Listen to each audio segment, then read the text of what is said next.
Hello बच्चों, आइए प्रश्न को देखते हैं। सिद्ध करो कि सहसंबंध गुणांक समाचरण गुणांकों का गुणोत्तर माध्य होता है। प्रश्न को हल करने से पहले इसकी मुख्य अवधारणा के बारे में चर्चा कर लेते हैं। मुख्य अवधारणा तो देखिए, सबसे पहले तो ये गुणोत्तर माध्य होता क्या है वो समझते हैं। मान लो कि माना ए बी व सी गुणोत्तर माध्य में गुणोत्तर श्रेणी में है, तो यहाँ पे लिखेंगे जीपी में है। ठीक है, इसका मतलब ये है कि देखो, अगर यहाँ पे कोई सारों-अनुपात हम लोग ले ले, या फिर इस तरह से मान सकते हैं कि ये बीच वाला पद जो है, ये बीच वाले पद का वर्ग ये बराबर होता है इन दोनों पदों के गुणनफल के बराबर। ठीक है, मतलब अगर ये तीनों राशियां जीपी में है, गुणोत्तर श्रेणी में है, तो बीच वाले पद का वर्ग बराबर हो जाएगा दोनों सदिशों के दोनों संख्याओं के गुणनफल के बराबर।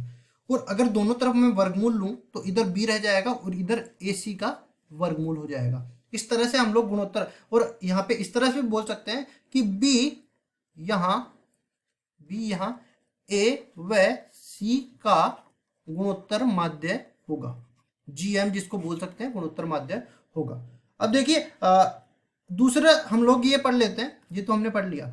अब यहाँ पे समाचरण गुणांक सहसंबंध गुणांक क्या होता है वो हम लोग पढ़ते हैं। जैसे मान लिया कि रो जो है इसको मैंने मान लिया सहसंबंध गुणांक, सहसंबंध गुणांक,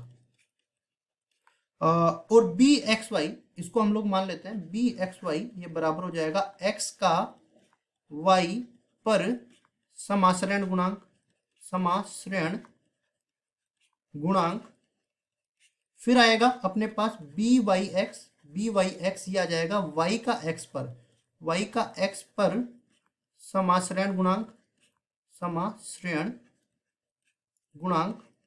और फिर हमें एक सूत्र यहाँ पे लिखना है, तो उसके लिए और क्या चाहिए, सिग्मा एक्स चाहिए। तो सिग्मा एक्स किसके बराबर हो जाएगा, एक्स के सापेक्ष मानक विचलन, एक्स के सापेक्ष मानक विचलन जो कि प्रसरण का वर्गमूल होता है, मानक विचलन। फिर अपने पास सिग्मा वाई और आएगा, तो ये आ जाएगा वाई के सापेक्ष मानक विचलन। तो देखिए, अब यहाँ पे हम लोग सूत्र लिखते हैं। तो सूत्र में सबसे पहले तो समाचरण गुणांक अपने पास आने वाला है। समाचरण गुणांक जब बी वाई एक्स आएगा तब ये बराबर हो जाएगा रो मतलब सहसंबंध गुणांक, ऊपर अपने पास आ जाएगा सिग्मा वाई, नीचे अपने पास आ जाएगा सिग्मा एक्स। ये सारे क्या होते हैं ये मैंने पहले ही बता दिया। फिर अपने पास देखो, जो बाद में आएगा उसके मानक विचलन का भाग नीचे लगने वाला है। और बी एक्स वाई अगर मैं कहूं तो ये बराबर हो जाएगा रो गुणा में सिग्मा एक्स बटा में सिग्मा वाई। ये दोनों सूत्र, इसको मैं समीकरण नंबर 1 नाम दे देता हूं, इसको मैं समीकरण नंबर 2 नाम दे देता हूं। अब देखिए, अब सवाल को हम लोग हल करते हैं।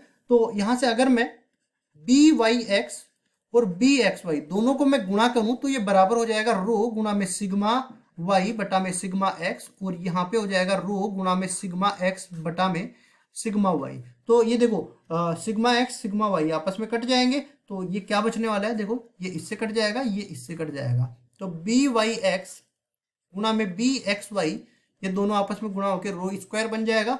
और अगर दोनों तरफ वर्गमूल लूं तो रो बराबर हो जाएगा बी वाई एक्स गुणा में बी एक्स वाई, इस पूरे का वर्गमूल। और हमने पहले ही बताया है, अगर इस तरह से ये शर्त बन जाए तो बी एसी का गुणोत्तर माध्य बन जाता है। तो यहां से हम लोग कह सकते हैं इसको कि यहां रो बी एक्स वाई व बी वाई एक्स का गुणोत्तर माध्य, जीएम जिसको बोल सकते हैं, लिख भी देते हैं, गुणोत्तर माध्य होगा, गुणोत्तर माध्य होगा। और देखो ये रो मैंने क्या माना था, सहसंबंध गुणांक, और बी वाई एक्स और बी एक्स वाई समाचरण गुणांक है। और ये हमें यही सिद्ध करना था कि सहसंबंध गुणांक जो है समाचरण गुणांकों का गुणोत्तर माध्य होता है। ये हमने यहाँ पे सिद्ध करके बता दिया, यही हमारा उत्तर हो जाएगा। आशा करता हूँ ये सवाल आपको समझ में आया होगा। धन्यवाद।